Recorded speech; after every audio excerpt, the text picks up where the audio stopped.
Ndabasuje mu izina rya Yesu. Imana ikomeze kubareba neza. Nkuko tubimenyereye, nitwa Habumugisha Pacifique. Nkaba mpora mbabwira ko nifuza ko dukomezanya urugendo rujya mu bwami bwo mu ijuru.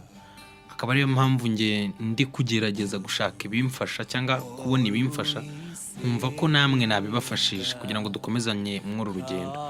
Uyu munsi rero ndimo gufashwa n'ijambo ry'Imana, naryo numva nifuza ko tuza kuganiraho, tugakomeza tunarisengeramo. Imana ikadukomeza kuduha imbaraga zo gukomeza muri uru rugendo, kuko urugendo rukomeye. Imana iduhane umugisha. Rero tugiye gusenga Imana, niturangiza dusome ijambo ry'Imana. Turagushimye mwami mwiza, tugushimye imbabazi n'urukundo rwawe, tugushimye kugira neza kwawe, izina ryawe nirihimbazwe. Kanya nkaka ngushimiye kubw'imbabazi n'urukundo watugiriye. Ibyo nibyo byatumye utanga umwana wawe w'ikinege. Arabambwa, arapfa, twe tubaho. Ariko ishimwe dufite nuko yazutse. Ubu dufite intsinzi ikomeye ko turi kumwe na Kristo. Izina ryawe nirihimbazwe. Rero akanya nkaka tujye kuganira ijambo ryawe, nube muri ryo, icyubahiro cyawe gikomeze kurishyigikira. Ntaba ari twe uryumva, umuha imbaraga zo kuryumva kandi aryumvire. Nanjye urivuga umuha imbaraga zo kurivuga kandi nkurikiza n'ibyo rinsaba. Ngaho bana natwe muri byose mu izina rya Yesu. Amen. Murakoze. Mfite ijambo rifite insanganyamatsiko ivuga ngo isoza ryawe ry'urugendo niryo rizaha agaciro itangira ryawe cyangwa itangira ry'urugendo. Isoza ry'urugendo rwawe niryo rizaha agaciro itangira. Niyo nsanganyamatsiko mfite. Ndashaka ko tuganira kuri iryo jambo. Gusoza kwawe nibyo bizaha agaciro gutangira kwawe. Imana iduhane umugisha. Ndasoma mu rwandiko rwa kabiri Pawulo yandikiye Timoteyo.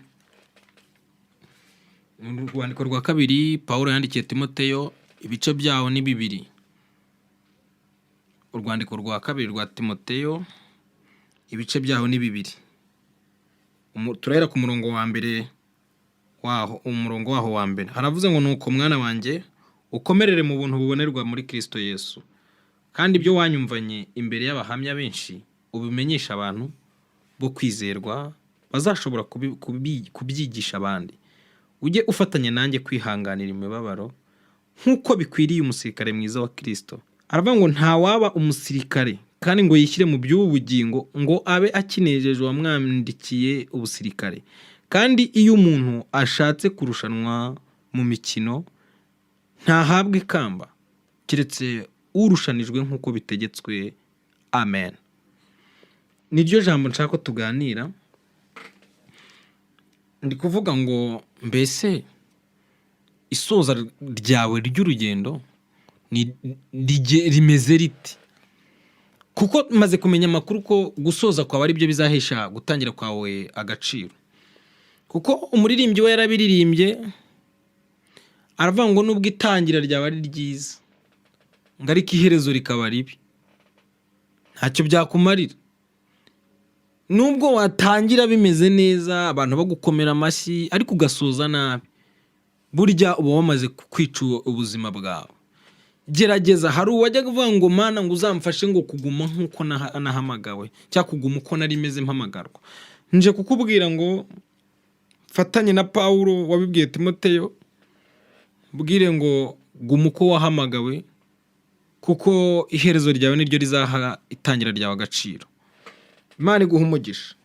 Pawulo yandikira Timoteyo, yamwandikiye nk'umwana we. Mu gice cya mbere harabivuga, arambwiye ngo umwana wanjye, amutongera nk'umwana we, amubwira ibintu byiza. Aramubwira ngo mwana wanjye Timoteyo, aramubwira ngo mwana wanjye Timoteyo ndakuzi. Mwaravuga ngo kuko ufite kwizera kutaryarya, niko kukurimo. Avuga ngo uko kwizera ngo kwari kuri muri nyirakuru witwa Loisi, akagira na nyina witwa Unika. Aravuga ngo uko kwizera kwari mu nyogokuru, ngo na mama wawe uko kwizera kugiraga. Turanga natekereje nsanga n'uburyo turera bishobora kuzafasha abana kubana n'Imana neza. Yego, cyangwa uko twareze bishobora kudufasha kubana n'Imana neza. Pawulo ari kumwandikira ngo yamushimiye uburyo ki akomeza kwizera kuko yabikuye kuri nyirakuru na mama we. Dukomeze, Imana ibaha umugisha.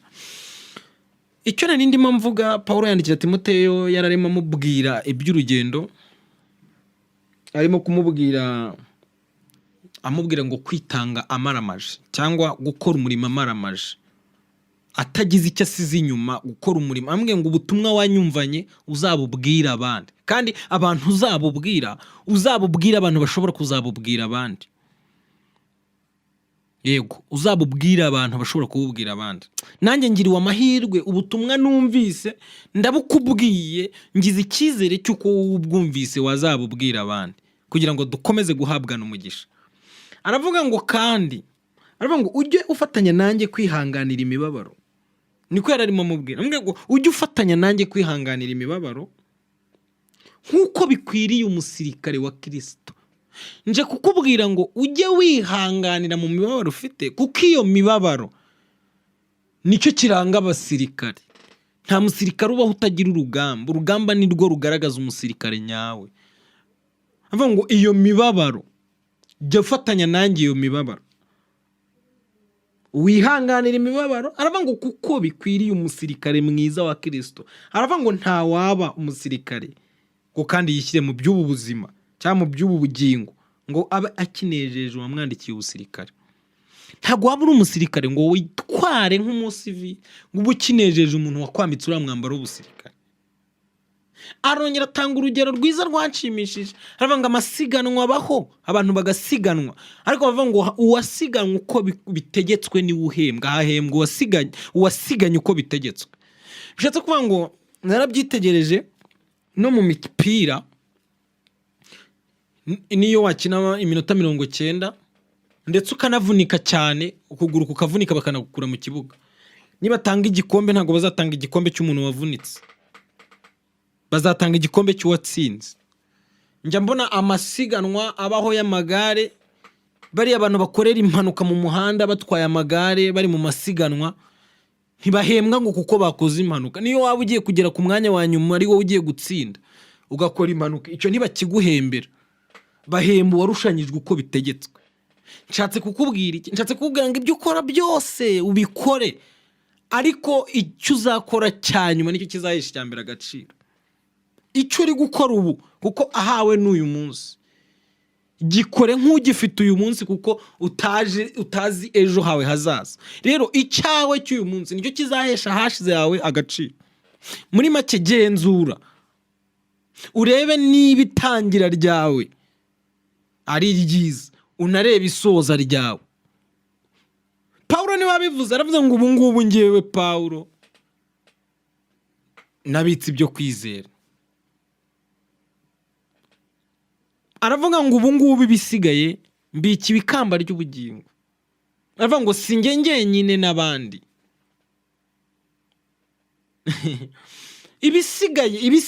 ibisigaye Pawulo yabonaga afite ni ukwipfira. Nyine yatangira avuga ngo ngemeze nk'ibisukwa ku gicaniro, kuko yaramaze kumenya ko imirimo yakoze ari iyi mirimo yakoze ubu ngubu asorejeho niyo ifite agaciro, izahesha n'agaciro n'iya mbere.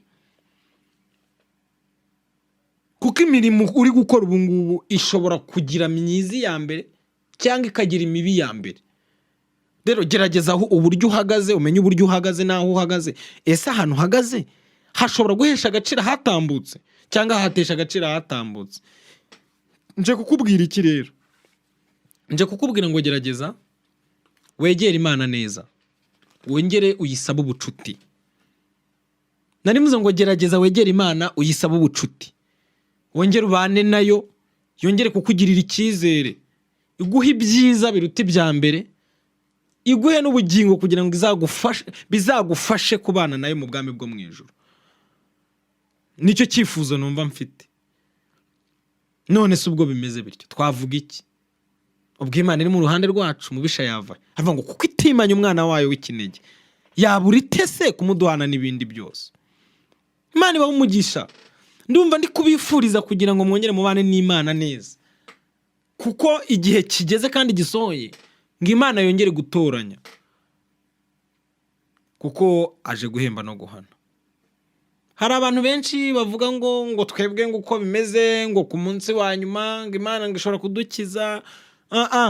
Bigerageze, gerageza gukizwa, Imana izajya iguha imbaraga zo gukomeza mu rugendo.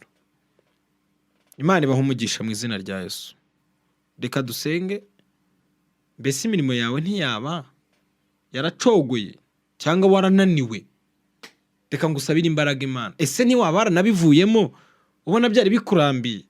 Reka ngusabire Imana imbaraga. Uri mwiza, ubereye mwiza, bagutegereje, niwe mahoro yacu. Dusabiye imbaraga buri muntu wese unkurikiye, Umwuka Wera akomeze kutuyobora, kandi ijwi ryawe rikomeze kuvugana na buri wese. Uyu mwanya ukomeze kutwiyereka, kandi ukomeze kuduha agakiza, kagakiza katubeshaho, kaduha ubuzima, kazanaduhesha kwicarana nawe mu bwami bwawe. Gukomeza kubana natwe muri byose mu izina rya Yesu. Amen. Murakoze, Imana ibaho umugisha. Mukomeze rero mukurikirana kuri Utwigarurire TV. Niyo channel yanjye ndi gukoresha, ndi gucishaho ibyigisho. Imana iduhana umugisha mu izina rya Yesu.